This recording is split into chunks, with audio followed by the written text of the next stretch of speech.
Hello guys and welcome back to my channel. So in this video I will tell you that how to add a drop down list in Google Sheets. So first of all you want to go into the google.com/sheets website here. Then go to sheets option and then click on blank, and it will basically insert the blank sheet for us to edit.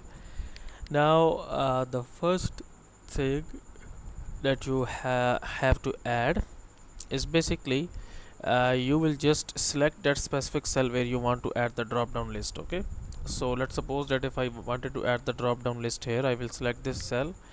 Then you will go into insert and drop down, and here you can see we have this drop down here. So by default you will get only two options. By the way, you can change it from here, like you can basically add this. Okay, like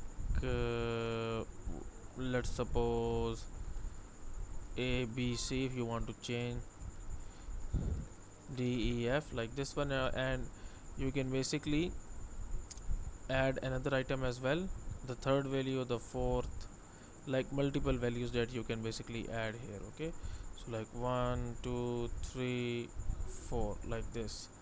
Okay, so you can add multiple values as well. Okay, so that's how you can basically add a basic drop down list in Google Sheets. So that's it for this video guys. If you find it useful, kindly like this video and subscribe to my channel, and I will meet you in the next video.